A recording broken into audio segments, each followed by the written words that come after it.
Dia perempuan, cantik, pandai memanfaatkan media sosial. Tapi seorang Shirley Choanda tentu saja lebih. Dia jauh lebih daripada sekedar semua itu. Memimpin Provinsi Maluku Utara yang sedang panen investasi, terutama di sektor pertambangan nikel, di mana pertumbuhan ekonomi melesat sampai dengan 34,58%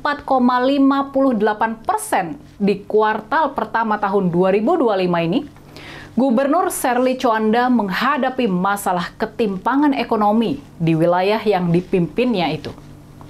Tingkat kemiskinan sekitar 6,32%. Padahal di dua kabupaten yang menjadi pusat industri pengolahan nikel, yakni Halmahera Timur dan Halmahera Tengah, angka kemiskinan mencapai 10,71% dan 11,91%.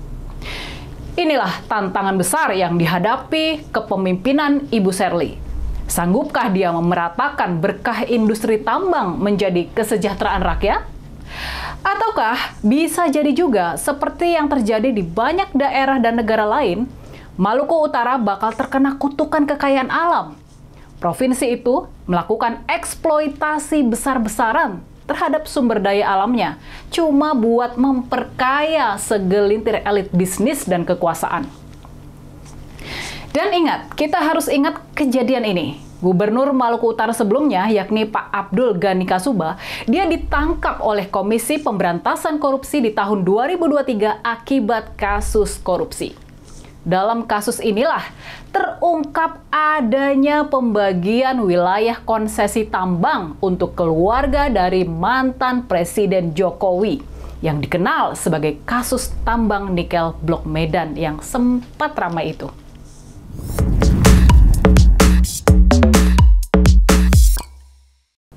Wilayah Maluku Utara sangatlah unik. Ini adalah suatu wilayah kepulauan. Dari luas provinsi yang mencapai sekitar 12 juta hektar, hanya 3 juta hektar yang berupa daratan. Selebihnya 9 juta hektar atau 2/3 dari luas wilayah adalah lautan. Tapi walaupun memiliki wilayah dan kekayaan laut yang sedemikian besar, pertumbuhan ekonomi Maluku Utara bukan ditopang industri maritim dan perikanan. Dia malah mengandalkan industri pertambangan, khususnya industri pertambangan nikel yang sedang menjadi primadona baru.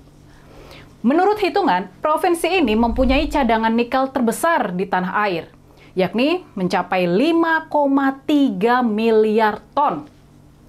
Menurut dokumen Rencana Tata Ruang Wilayah Maluku Utara tahun 2023 sampai dengan tahun 2042, sebanyak 1,2 juta hektar tanah di provinsi tersebut sudah berada di bawah pendudukan industri tambang.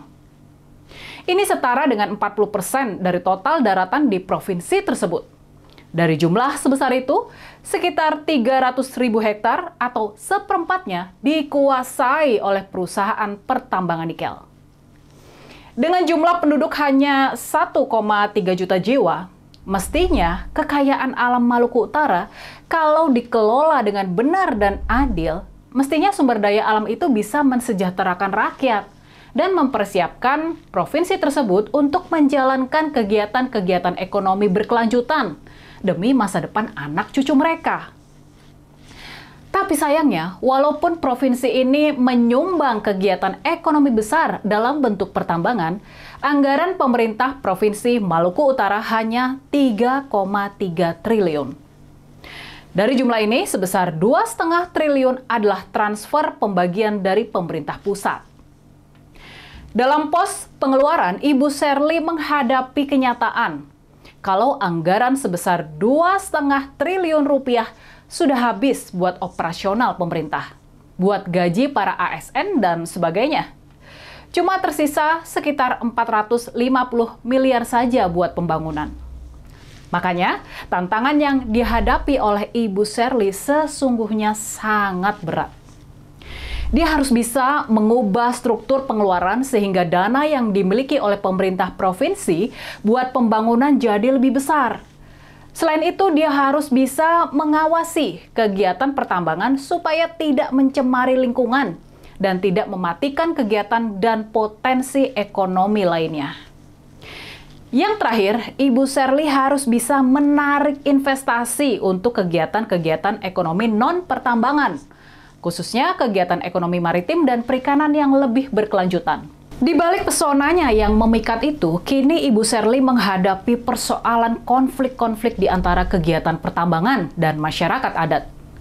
Kebijakan hilirisasi nikel yang menjadikan Maluku Utara sebagai pusat pengerukan dalam rangka menopang pertumbuhan ekonomi nasional berhadapan dengan kehidupan masyarakat setempat. Dan saat ini, di Maba Sangaji, di Kabupaten Halmahera Timur, ada 11 warga yang menolak kegiatan pertambangan dipenjarakan. Sementara itu, masyarakat adat Wayamli yang melakukan protes terhadap kegiatan pertambangan menjadi korban kekerasan aparat. Dan yang lebih parahnya lagi, nah ini nih yang harus jadi perhatian serius Ibu Sherly.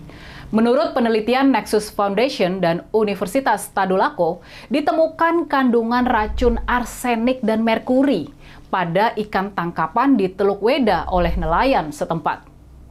Ini kemungkinan akibat kegiatan di kawasan industri Weda Bay, dan sudah pasti ini benar-benar berbahaya.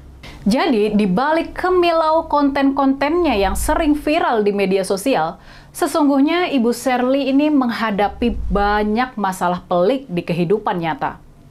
Provinsi Maluku Utara bukanlah daerah yang mudah buat dimanage.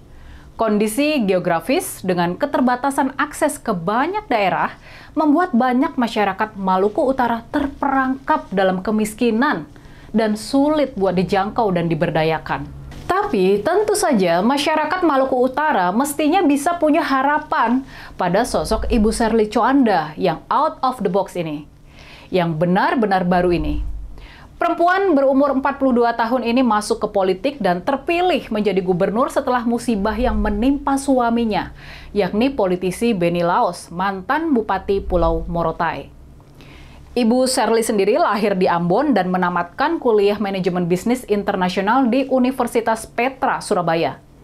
Dia kemudian melanjutkan pendidikan double degree di In Holland University of Applied Sciences di Belanda dan lulus pada tahun 2004. Sebelum terjun ke politik, Ibu Sherly adalah pengusaha. Dia adalah direktur di PT Bella Group, perusahaan yang dirintis oleh mendiang suaminya.